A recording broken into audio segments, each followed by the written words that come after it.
Hey guys, I'm Ted here to give you another lecture, and for today's lecture we are going to discuss slavery. It's going to be the first of a two-part series on the institution of slavery itself.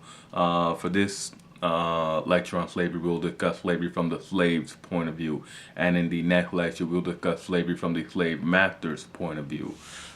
This is not really linear, but what we've been covering so far, we're sort of breaking from our general narrative of American history to discuss slavery. Slavery was really the social underpinning of the early republic, and it influenced just about every aspect of the early republic. Excuse me. And with that being said, I'd like to jump straight into beginning our discussion on slavery. And now, in the plantation system of the antebellum, that is the pre-Civil War South, the plantation was a self-contained unit with all but the luxury goods consumed by the slave owner and his family being grown or manufactured from within the small community. Now, slaves were organized into work task force that saw some slaves being placed into occupations that allowed them to acquire very important skill sets like blacksmithing, carpentry, barrel making, cobbling, tailoring, sewing, and so on. And a few slaves even gained promotion to the position of plantation overseer, overseeing particular field work gangs. Some even attained, overall plantation overseer status. Though the promotion for slaves to such a position was rare, typically that type of position was reserved for a landless white, and indeed, serving as a plantation overseer served as a seasoning experience for a aspiring slave owner. And for the few slaves who were promoted to the position of overseer, they were left conflicted with having to drive their fellow slaves to work and to punish their fellow slave whenever the master commanded it. But that was a small matter for the slave community compared to the biggest division of labor on the plantation, the separation of house slaves and field slaves, which had the most pronounced effect on the slave community, and one that really still resonates with the descendants of slaves today. Now, house slaves were typically lighter skinned and most often related to the owners. Although house slaves were at the beck and call of their owners day and night, they often had easier workloads and a higher standard of living compared to field slaves. Now, the division of labor was often a source of tension on the plantation, with house slaves often flaunting their entitlements to the field slaves, who grew embittered with the house slaves and viewed them as allies of the slave owner. Now, to complicate things even further, only a small minority of slaves worked in the house. The overwhelming majority of slaves worked in the field to produce the plantation's cash crop. Now, for slaves working on the plantation's working in the plantation fields, their duties, while always arduous, depended on the commodity being grown. Usually, field slaves were organized into work gangs. Now, the work gangs were the preferred unit on cotton plantations. The gangs labored under the close supervision of an overseer, and the pace of work, be it planting or picking, was set by the fastest worker.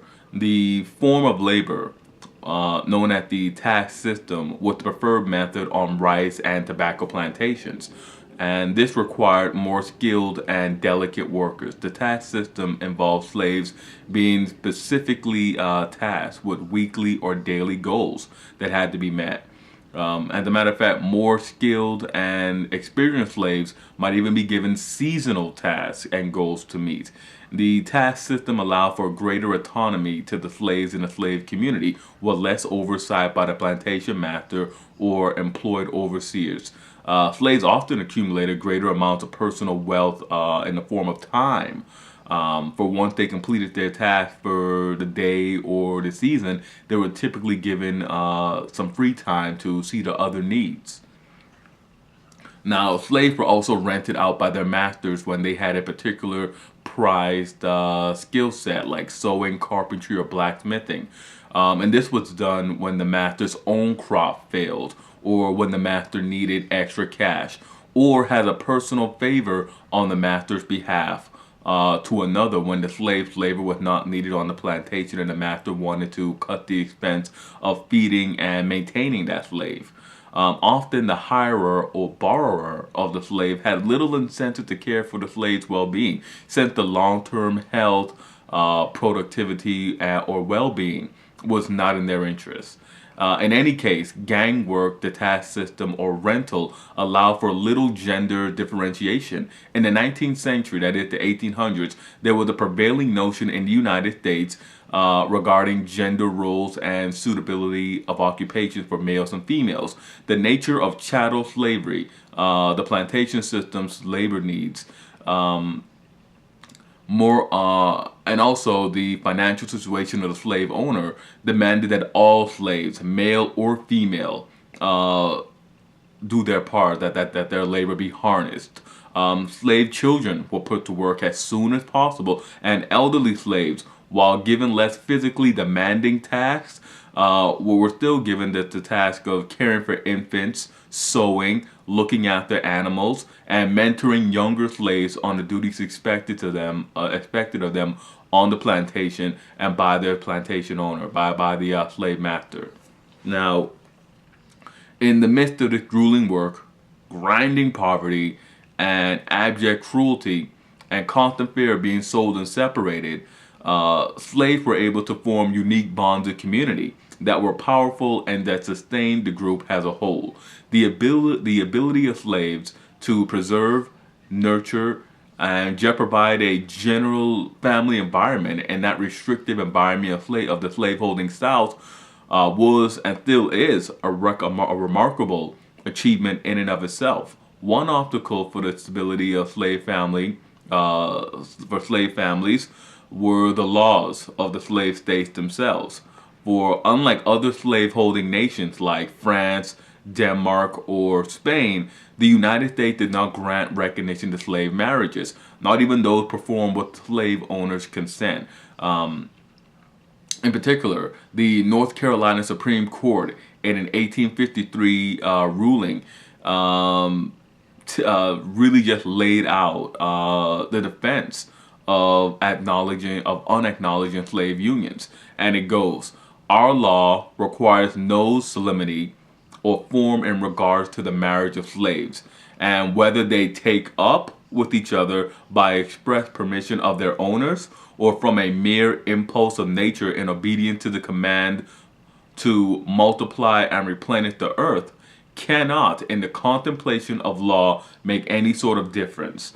Now that right there was simply, we don't care, it doesn't matter how or why they form unions. It's as simple as a stallion mounting a mare. You know, it's animal impulse, no form of recognition whatsoever. But that really would, while the denial of the recognition of marriage was a major hurdle, it wasn't the biggest obstacle to the formation of strong family bonds for the slave community. The biggest obstacle was the auction block. And that brings us to the domestic slave trade. Now, while a slave may spend his or her entire life on one plantation, the common experience of American slaves was to have at least one change in ownership in their lifetime, even if it was through inheritance to one of their birth master's heirs. Now, while many slaves were sold or inherited by owners who lived locally, permitting the chance or reasonable availability to visit with spouses, children, or siblings, the vast majority were not. Had the domestic slave trade intensified and slavery expanded further and further west, the possibility of ever seeing parents, siblings, or spouses or children eroded. And it was typically with the illegal slave marriages, typified by the whole jumping of the broom ceremony. It was often said, that they were kept together until until the will of the slave owner changed. Now, in defense of the criticism from not recognizing slave marriages and the breaking up of families, slave owners, slave brokers, and slave traders argue that slaves really lacked the emotional sophistication to feel the pain of loss. The slave mother cared no more than the sow for the piglet or the hound for the pup with their general defense for breaking up families. They reasoned that slaves, being childlike, lacked the mental fortitude to fully comprehend the sanctity of holy matrimony or even of romantic love. Despite bearing witness to the heartbreaking scenes of grief as spouses, parents, and siblings were separated on the auction block, the practical rationale for ignoring marriages were really just economic. If the slave master needed to break up a slave family for fiscal reasons, his fellow slave owners were not going to impede his actions with laws defending slave marriage. If you found yourself in debt and you needed to sell a slave to pay off that debt, well, then that's your right. You know, if you own a desk and you need like maybe $50, $60, then you're gonna sell the desk. No one's going to say don't break up the desk, because then the chairs are gonna feel some sort of way. It's that was basically the rationale. It's their property, they're movable property, they're not human beings. That's what chattel slavery means. You know, with movable property, they're not human beings. There's nothing human about them. They're just, for lack of a better term, animals. In the rationale of antebellum slavery, of American slavery. Now,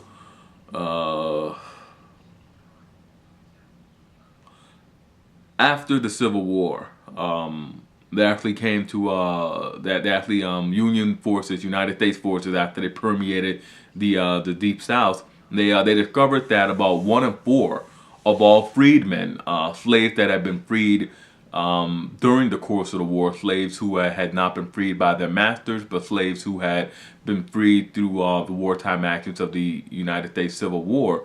They found that 1 in 4 of those people had been separated from a spouse at least once in their lifetime. The practice of taking female slaves as concubines was another obstacle for the stability of slave families, and much highlighted in the anti-slavery literature of the day and deeply shameful, the absolute nature of chattel slavery gave owners, their sons, and the overseers they hired the right to take slave mistresses throughout using outright coercion and through incentives. The spectacle of taking a slave mistress cast a long and brooding shadow over the security and sanctity of slave marriages. But yet the slave family survived, largely retaining African concepts and changing to meet the challenges confronting it. Despite not legally being defendable, slave marriages they nonetheless persevered. And once again, using the whole jumping the broom ceremony, they made themselves unique, they made themselves enduring, and they made themselves a very conspicuous part of the everyday actions, the everyday movements. And again, the whole caption on slave marriages and jumping the broom was that they would persevere and that they would be united unless they were broken up by sale. And again, just to sort of harp on it again, while not legal, while not really defendable, and while always in jeopardy of being dissolved, the slave marriages formed the bedrock, really, of slave communities, and really produced, to the best of their abilities, nuclear family units.